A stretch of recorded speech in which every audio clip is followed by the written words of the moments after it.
দেখুন, আমি আপনাকে প্রথমেই একটা কথা বলি, এই ঘটনা পশ্চিমবঙ্গে নতুন নয়। যখনই কোনো গণ্ডগোল হয়েছে বা রাজ্য সরকারের বিরুদ্ধে যখনই কোনো রকম এই রকম কোনো রকম গণ্ডগোল হয়েছে, আপনারা দাড়িভিট দেখেছেন, আপনারা কামদুনি দেখেছেন এবং আরও কতগুলো বকটুই দেখেছেন। এই হ্যাঁ হ্যাঁ ওই দেখেছেন। সেই জন্য আমি আপনাদের এইটাই বলছি, সেখানে দেখা গেছে যে বিরোধীরা রাজ্য সরকারের বিরোধী কোনো দল সেখানে যদি যেতে চেয়েছে, সেখানে তাদেরকে আটকে দেওয়া হয়েছে, তাদের ওপরে বিভিন্নভাবে টর্চার করা হয়েছে এবং সাধারণ মানুষকেও টর্চার করা হয়েছে। সন্দেশখালি নিয়ে যা হচ্ছে, আমি অত্যন্ত নিন্দার ঘটনা যে একটা রাজ্যের একটা সে কত বড় নেতা, যে তাকে সে পুলিশের ওপরে এবং যেখানে ইডির আধিকারিকরা গেছিল তাদের ওপরে সে গুলি চালিয়েছিল, তাদের মারধর করেছিল, ইডির অফিসাররা ভর্তি ছিল হসপিটালে, তারপরেও তাকে গ্রেপ্তার করা গেল না। কত বড় নেতা সে। কয়েকজন অবশ্য গ্রেপ্তার হয়েছেন, আমি আশা রাখবো আগামী দিনে অবশ্যই তাকে গ্রেপ্তার করতে হবে। এবং যেভাবে সে এই সন্ত্রাস চালাচ্ছে, এইটা তো কোনো হিসাবের বাইরে। আমি পাশাপাশি আরেকটা জিনিস আপনাদের বলে দিতে চাই যে মহিলারা যেভাবে প্রতিরোধ করেছেন এবং মহিলারা যেভাবে বলেছেন তাদের ওপর যেভাবে অত্যাচার হয়েছে, তারা যেভাবে বলছেন যে রাতের পর রাত তারা যেভাবে ধর্ষিত হয়েছেন, লাঞ্ছিত হয়েছেন, এর বিরুদ্ধে আওয়াজ তোলারও সময় চলে এসেছে। আমি আপনাদের মাধ্যমে একটা বার্তা দিতে চাই, যাদের বাড়ি ভেঙেছে, যাদের ওপরে তৃণমূলী বলবো না, যে শাসক দলের মদতপুষ্ট নেতাদের গুন্ডাদের লাঠি যাদের পিঠে এসে পড়েছে এবং যে সমস্ত মহিলারা নির্যাতিত, আপনাদের মাধ্যমে আমি তাদের কাছে একটা বার্তা দিতে চাই, আপনারা আইনের দরজায় আসুন, আইন থেকে আপনারা প্রোটেকশন নিন এবং অন্যায়ের বিরুদ্ধে, দুর্নীতির বিরুদ্ধে, চিটিংবাজির বিরুদ্ধে আপনারা রুখে দাঁড়ান।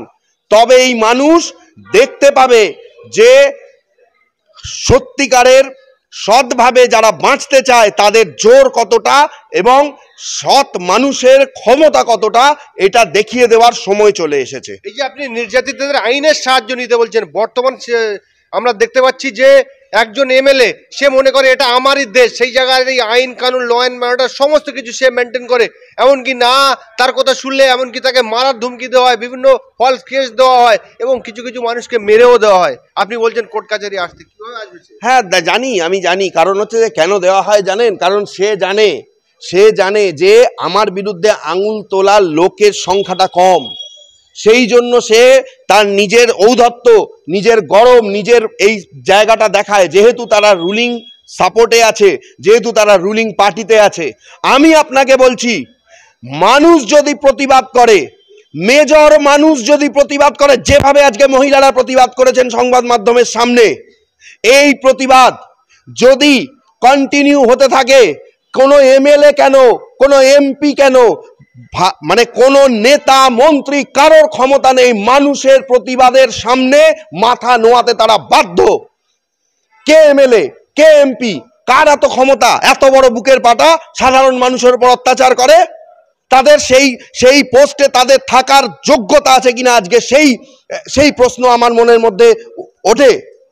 আপনি বলছেন, শুনুন একটা কথা বলি, কিছু কিছু কোর্টের অর্ডারের জন্যই কিন্তু এখনো পর্যন্ত নির্যাতিত মানুষরা তাও কিছুটা হলেও বিচার পেয়েছে, তাও কিছুটা হলেও। যদি কোর্ট তাদের পাশে না দাঁড়াতো, মামলা যদি না করা হতো, তারা আরো অত্যাচারিত হতো। আমি এটাই বলবো, যত আপনারা অত্যাচার তারা যত করবে, আপনারা একত্রিত হন এবং একত্রিত হয়ে, আমি ভাঙড়ে যখন গন্ডগোল হয়েছিল তখনও আমি আপনাদের মাধ্যমে এই বার্তায় দিয়েছিলাম, তারপরে ভাঙড়ের বহু মানুষ আমার সঙ্গে যোগাযোগ করেছিল এবং আমি তাদের হয়ে মামলাও করেছি। আমি আপনাকে বলি, এই সন্দেশখালির যে কেস, আমি যে নেপার বিরুদ্ধে যে মামলা করেছি, জনস্বার্থ মামলা, আপনারা জানেন 4 লক্ষ টাকার ওয়েবলি স্কট বন্দুক নিয়ে সে যে ধরা পড়েছে, দেশদ্রোহিতার আইন সেখানে ইমপ্লিমেন্ট করার জন্য আমি মামলা করেছি। এবং কোন থানায় কত আর্মসের কেস আছে, কোন থানায় কত মার্ডার কেস রয়েছে, এই আর্মস দিয়ে কত মার্ডার হয়েছে, কত কি হয়েছে, সমস্ত তার মধ্যে ইনভলভ করার জন্য আমি বলেছি। আমি আপনাদের বলছি, I will be the last person, আমি অন্যায়ের বিরুদ্ধে লড়াই করে যাব। এবং এই সন্দেশখালীর কেস আমি আপনাদের আজকে একটা কথা বলে দিয়ে যাচ্ছি, এই সন্দেশখালীর কেসও আমরা এই মামলার মধ্যে ইনক্লুড করেছি এবং পরবর্তী দিনে এই মামলা মানে সন্দেশখালীর ঘটনাটাও এনআইএ তদন্ত অলরেডি হচ্ছে, কিন্তু যাতে এই সন্দেশখালীর কেসে যে আগ্নেয়াস্ত্র ব্যবহার করা হয়েছে এবং দেশের যারা রক্ষাকর্তা পুলিশ বলুন, ইডি বলুন, এনআইএ বলুন, তাদের আধিকারিকদের ওপরে যে গুলি বর্ষণ করা হয়েছে বা তাদেরকে আগ্নেয়াস্ত্র নিয়ে আঘাত করা হয়েছে, এটা দেশদ্রোহিতা, এটা দেশদ্রোহিতা। এই দেশদ্রোহিতার বিরুদ্ধে আমি কিন্তু কোর্ট থেকে যতটা সম্ভব আইনজীবী হিসাবে লড়াই করব। এবং আপনি যেটা বলছেন যে অনেকে মারা গেছে, হ্যাঁ আমিও সেটা মানি, অনেকে মারা গেছে, কিন্তু আপনাকে একটা কথা বলতে হবে বা মানতে হবে যে দেখুন, কোর্টের অর্ডার কিন্তু আছে বলেই যে পরিমাণ গন্ডগোল তারা আরো করবে চেষ্টা করেছিল, পঞ্চায়েত ভোটে যে পরিমাণ গন্ডগোল তারা আরো বিভিন্নভাবে করার চেষ্টা করেছিল, কোর্ট স্ট্রিক্ট হয়েছে বলেই সেইটা তত পরিমাণ তারা করতে পারেনি। ভাঙড়ের বহু মানুষ আমার সাথে যোগাযোগ করেছিলেন, আমি তাদের হয়ে মামলাও করেছি এবং সেইটা করার পরে যে এসপি তারা বলেছিল যে নেতাদের কথা না মানলে এসপি এসে নাকি অ্যারেস্ট করবে, এসপি এসে নাকি বাড়ি পুড়িয়ে দেবে বা তাদের নেতারা এসে বাড়ি পুড়িয়ে দেবে, সেই নেতাদের পরবর্তীকালে আর দেখতে পাওয়া যায়নি।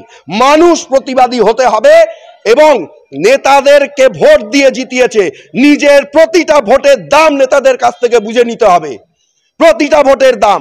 এবং যে ভোটের দাম দিতে পারবে না সেই নেতাকে আর তার সেই জায়গায় থাকার যে কোনো যোগ্যতা নেই, এটা একদম পরিষ্কারভাবে বুঝিয়ে দিতে হবে। সেই দিনই পরিবর্তন আসবে এবং সেই দিনটা বেশি দূরে নেই। পলাতক শিবু হাজরার অভিযোগের ভিত্তিতে সন্দেশখালীর প্রাক্তন বামফ্রন্টের বিধায়ক নিরাপদ সর্দারকে গ্রেপ্তার করেছে তার বাঁশধনির বাড়ি থেকে, কি বলবেন? হ্যাঁ মানে এখানে কি বলবো, পুলিশ তো করছে, কিছু কিছু কাজ করছে। আমি দেখুন, আমি একটা কথা বলবো না আপনারা যতই আমাকে রাজনৈতিকভাবে বলুন যে সিপিএম এর কোনো নেতাকে গ্রেপ্তার করেছে বা বিজেপির কোনো নেতাকে হ্যাকেল করছে, আমি শুধু এইটুকুই বলবো, আমি কোনো রাজনৈতিক দলকেই সমর্থন করি না, কিন্তু যখন দেখা যাচ্ছে শাসক দল অন্য রাজনৈতিক দলের লোকদের ওপরে চড়াও হচ্ছে, অন্য রাজনৈতিক দলের লোকদের বাধা দিচ্ছে কোথাও যেতে, তখন এটা পরিষ্কার যে সেখান থেকে কোনো কিছু লুকানোর চেষ্টা করা হচ্ছে, এটা আমি মনে করি। এবং আমি এটা মনে করি যে আইন সঠিক পথে চলবে, মামলা সঠিক পথে এগোবে, কারণ হাইকোর্টের পর্যবেক্ষণে অলরেডি সন্দেশখালীর কেসটা রয়েছে, আমার মামলার সঙ্গেও আমি যুক্ত করেছি, পরবর্তীকালে এফিডেভিট দিয়েও এই মামলার সাথে যাতে এই ব্যাপারেও রিপোর্ট আমরা পাই, সেইটাও আমরা পরবর্তী দিনে 1 মাস পরে আমাদের যে মামলাটা রয়েছে সেই মামলাতে আমরা এই বক্তব্যটাও জানাতে চলেছি। পাশাপাশি চাঞ্চল্যকর ব্যাপার, আমি আমার মামলায় অভিযোগ করেছি যে পঞ্চায়েত ভোটের সময় জয়নগর থেকে একটা বাড়ির থেকে সারা বাড়ি ভর্তি বন্দুক এবং 900 কেজি কার্তুজ উদ্ধার করা হয়েছে এবং সে স্বীকার করেছে বিভিন্ন শাসক দলের নেতাদের প্রয়োজনে সে গুন্ডাদেরকে এই বন্দুক এবং কার্তুজ সাপ্লাই করত। পঞ্চায়েত ভোটের সময় পুলিশ তাকে অ্যারেস্ট করে। আমি অন্যায়ের বিরুদ্ধে প্রতিবাদ করে সেই জন্য আমি চাই দেখুন একটা কথা বলি, এই আগ্নেয়াস্ত্র তাদের কাছে আছে, বন্দুক তাদের কাছে আছে বা তাদের এই একটা নাশকতা করার ক্ষমতা রয়েছে, এইটার জন্যই তাদের মানুষ ভয় পায়, এইটার জন্যই। আর তারা ক্ষমতায় রয়েছে, তারা থানা পুলিশ দেখায়। আমি আপনাদের বলবো আপনারা সচেতন হন, কোনো অন্যায় দেখলেই প্রতিবাদ করুন এবং আপনারা যখনই দেখবেন যে আগ্নেয়াস্ত্র নিয়ে কেউ ভয় দেখাচ্ছে, সঙ্গে সঙ্গে আপনারা থানায় গিয়ে রিপোর্ট করুন। কোনো মানুষ লাইসেন্স ছাড়া আগ্নেয়াস্ত্র রাখতে পারে না এই দেশে, তাদের লাইসেন্স থাকা অত্যন্ত জরুরি, এটাই আইন বলে। তাদের লাইসেন্স নেই, বেআইনি এবং তারা গুন্ডা, তারা বদমাইশ এবং তারা শাসক দলের মদতপুষ্ট। আমি পরিষ্কার এই কথাটা বলতে চাইছি আপনাদেরকে, মানুষকে সচেতন হলে কোনো রকম অন্যায় অবিচার দেখলে সঙ্গে সঙ্গে প্রতিবাদ করুন। থানা না শুনলে এসপি কে জানান, এসপি না শুনলে সঙ্গে সঙ্গে কোর্টে আসুন এবং কোর্টের দ্বারস্থ হন। আমি আপনাদেরকে এইটাই বলবো, অবশ্যই আপনারা কোর্ট থেকে অবশ্যই আপনারা বিচার পাবেন এবং একটা নতুন দিনের নতুন ভোর আমরা অবশ্যই খুব তাড়াতাড়ি দেখতে পাবো।